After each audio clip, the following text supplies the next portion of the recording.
Obviously, you could do a lot with CG and everything could be kind of a green screen movie.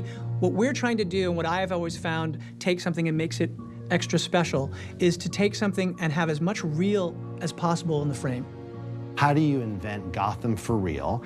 How do you prep Gotham for real? And that led us to improving our technology.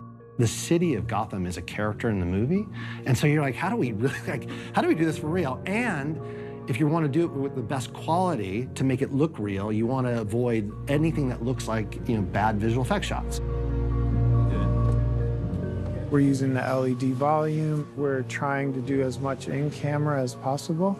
Now that's still using new technologies, but the goal is to create as photoreal an experience as we can. So Greg Fraser is lighting with practicals. The light in the set is coming from the set itself, by and large. It's a huge movie, so there's big extension.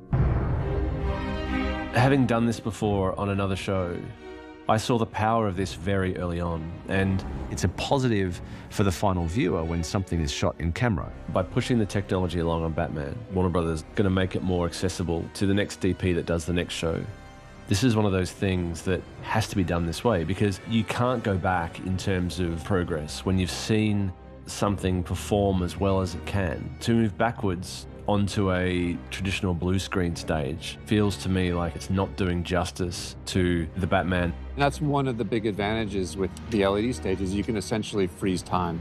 You can put up a golden hour sunset, and you can have that sunset last as long as you need while you're doing the photography. When you're shooting, out on location, you'll shoot a bunch of stuff one direction at sunrise, and you'll shoot a bunch of stuff the other direction at sunset, just so that the lighting is better on the actors' faces depending on which direction they're facing.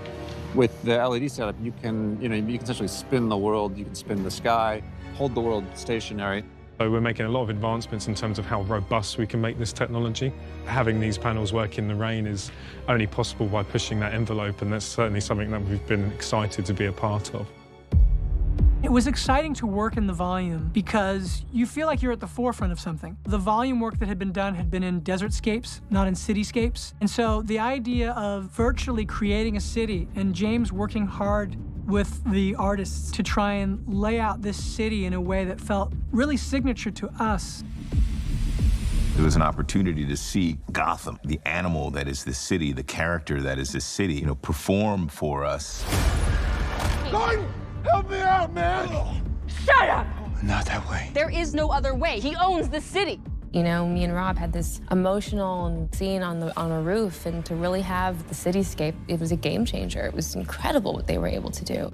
All of that stuff took months and months of planning inside a computer or game space before we started building. It allows us to make the entirety of the set more real, makes the lighting more real, makes the photography ultimately look more real. In addition to the benefit that it gives us from a technical standpoint, you've also got the rest of the environment there, so the actors can experience the space. As they're driving the cars, they can react to what's coming at them on the screens. I got you! I got you!